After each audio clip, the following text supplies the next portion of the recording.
Viewers अस्सलामु अलैकुम। एक मरतबा फिर DH सिटी कराची के हवाले से कुछ डिस्कशन करने के लिए आपके साथ मौजूद हैं।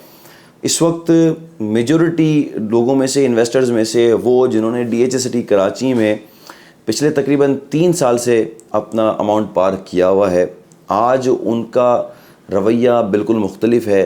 आज वो बड़े परेशान दिखाई देते हैं क्योंकि जो लोग 2016 की तेज़ी देखते हुए आए और जो इस उम्मीद से थे कि वो तेज़ी आगे भी बरकरार रहेगी, इस तरह जैसे ही कोविड का दौर गुजरा था और मार्केट में थोड़ी सी एक इम्प्रूवमेंट आई थी, उसके बाद जो नए इन्वेस्टर थे वो इन्वॉल्व हो चुके थे DH सिटी कराची में, क्योंकि इसके अलावा आपको कोई दूसरा वेन्यू नहीं समझ में आता था। आप ज़्यादातर अपनी इन्वेस्टमेंट DHA के इन 3 अल्फ़ाबेट के साथ करते थे।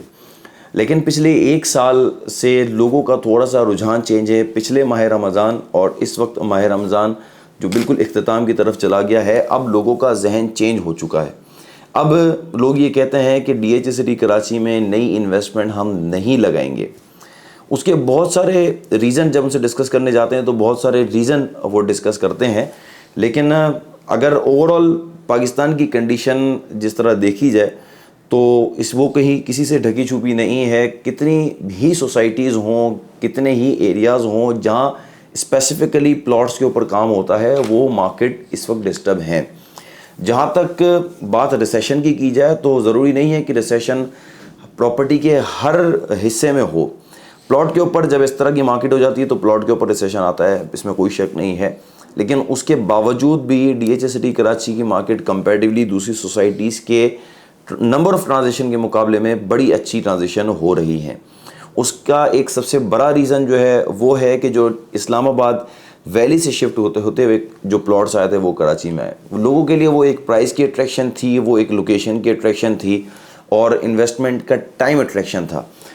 DH सिटी कराची के हवाले से जब भी डिस्कशन की जाती है तो उसको फ्यूचर ही कहा जाता है कि फ्यूचर इन्वेस्टमेंट है। ठीक है, आपकी बात अपनी जगह बराबर होगी, लेकिन फ्यूचर की भी लोग कहते हैं कि फ्यूचर की भी एक लिमिट है, कितना फ्यूचर हो।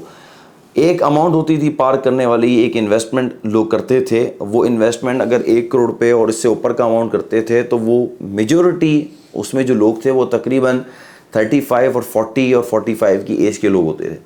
लेकिन इसके बाद जो ही इस्लामाबाद वैली शिफ्टेड प्लॉट्स जो कराची में मुंतकिल हुए और उसकी ट्रांजिशन हुई तो उसमें मेजॉरिटी लोगों की जो एज थी वो 25 से 35 के बिटवीन की एज थी जो इन्वेस्टर थे।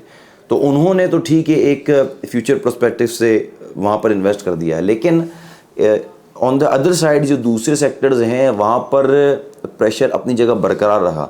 हाँ ठीक है, अच्छे प्लॉट वहाँ आज भी बिक जाते हैं, लेकिन पहले इस तरह होता था कि आपका प्लॉट कोई इफेक्टेड भी होता था वो बिक जाता था। लेकिन अब थोड़ा सा मार्केट में चेंज आया है। तो वो जुमला कि अब लोग बहुत ज़्यादा परेशान हैं और DH सिटी कराची में अब हम फ्यूचर में नहीं देखना चाहते डीएच सिटी कराची में, तो वो उन लोगों का जुमला है जो आज तकरीबन अपनी एज 50 को क्रॉस कर चुके हैं, क्योंकि अब उनके लिए फ्यूचर का वेट करना जो है वो फजूल है। वो कहते हैं कि अब हम कितना और फ्यूचर का वेट कर लेंगे। हम 2009 से सुनते हुए आ रहे हैं कि DH इज़ फ्यूचर, तो DH के कब तक फ्यूचर है? मतलब हम मर जाएंगे, हमारे बच्चे भी बूढ़े हो जाएंगे, उस वक्त तक का फ्यूचर है। तो देखें, बात को थोड़ा सा समझें। DH सिटी में मेजॉरिटी लोग जो पैसा अब तक लगाते रहे हैं वो अपना पैसा सिक्योर करने के लिए लगाते रहे हैं।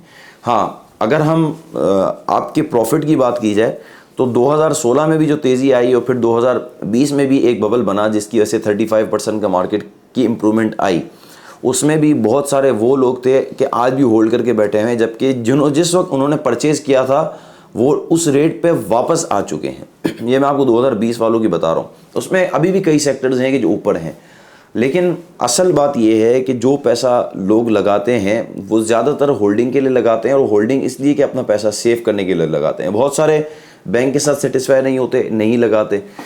लेकिन इस वक्त जो आज की जो मार्केट पाकिस्तान में इस वक्त हालत है, और जिस तरह डॉलर और गोल्ड की प्राइस के बढ़ने की वजह से रिसेशन, प्रॉपर्टी का रिसेशन अपनी जगह, लेकिन गोल्ड और डॉलर का प्राइस बढ़ने की वजह से अब लोगों का ये जहन है कि जो हमने इन्वेस्टमेंट की प्रॉपर्टी में वो फजूल थी, क्योंकि मार्केट की कंडीशन लोगों को नहीं पता था कि 1 साल के बाद गवर्नमेंट की चेंज होने के बाद मुल्क की ये कंडीशन आ जाएगी और महंगाई का वो वक्त आ जाएगा कि प्रॉपर्टीज़ की तरफ लोग नहीं जाएंगे। बहुत बड़ा रीज़न जो बड़ा अमाउंट, जो बड़ा इन्वेस्टर था, जो क्वांटिटीज़ में प्रॉपर्टी लेता था, उसको भी कई उस रीज़न ने रोक दिया। हम बहुत सारे रीज़न तो डिस्कस करते हैं, लेकिन टाइमली टैक्सेस की चेंजिंग की वजह से, डीएचए के अपने फ़ीस को चेंज करने की वजह से वो भी तब्दीली आई, उसका भी इम्पैक्ट पड़ा। और जो बेसिक इम्पैक्ट पड़ा वो ये कि जो आपकी करेंसी की डिवैल्यूएशन और आपके जो गोल्ड है उसकी इम्प्रूवमेंट, उसका रेट का बढ़ जाना। इसलिए आज भी अगर हम किसी से डिस्कस करते हैं कि अगर आपने प्रॉपर्टी एक साथ पहले ली है और उस वक्त रेट बढ़े और आज 30% रेट नीचे जाने के बाद प्रॉपर्टी वहीं रुक गई, तो हर बंदा यही मिसाल देता है कि काश उस वक्त हम गोल्ड ले लेते, काश उस वक्त हम डॉलर ले लेते।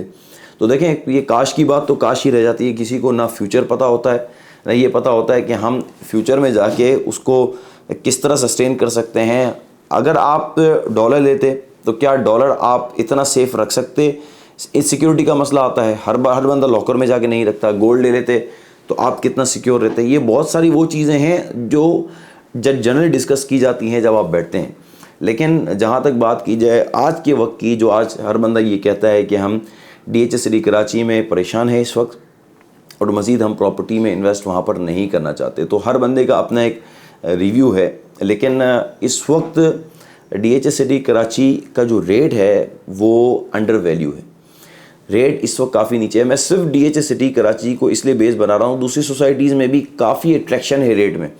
लेकिन मैं आपको ये बात बता दूँ कि जो कंस्ट्रक्टेड प्रॉपर्टी है, आज भी अगर आपको वो कंस्ट्रक्टेड प्रॉपर्टी कोई चांस की डील मिलती है, पहले तो आप उसको 2 साल पहले का रीड करें। अगर उसमें आपको चांस मिलता है तो इस वक्त जो परचेजिंग का टाइम है ना, वो कंस्ट्रक्टेड प्रॉपर्टी के ऊपर है। वो प्रॉपर्टी ले लें जो कंस्ट्रक्ट हुई भी है, अपार्टमेंट ऐसा है जिसको आप रेंट पे चला सकते हैं, तो वो ले लें।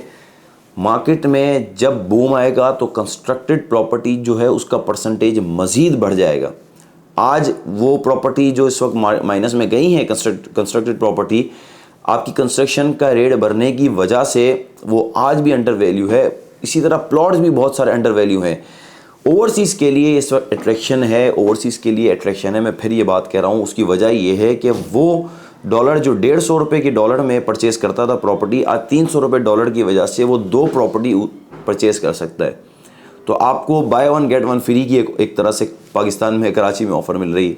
लेकिन इस वक्त मैं ये नहीं कह रहा कि आप प्रॉपर्टी को परचेज़ कर लें, लेकिन इसको कैलकुलेट करें, पिछले 3 साल का पूरा कैलकुलेशन निकालें और उसके बाद देखें। बहुत सारे लोग इंतज़ार कर रहे हैं कि गवर्नमेंट चेंज होगी उसके बाद जाएंगे, तो हमारे यहाँ मेजॉरिटी लोग यही करते हैं कि मार्केट जब बढ़ जाती है उस वक्त सवार होते हैं, जब मार्केट रिवर्स आती है तो उस वक्त बेचते हैं, और अल्टीमेटली जो कसूरवार ठहराते हैं वो इस सारे सिनेरियो को कसूरवार ठहराते हैं। आपकी कैलकुलेशन ठीक नहीं होती, जिसकी वजह से आप प्रॉपर्टी में नुकसान करते हैं। ये आज थे डिस्कशन, कुछ होपफुली इस डिस्कशन से आपको कुछ फ़ायदा ज़रूर हुआ होगा। इंशाल्लाह नेक्स्ट वीडियो में नई इन्फॉर्मेशन के साथ आपके साथ फिर मिलते हैं। अल्लाह हाफ़िज़।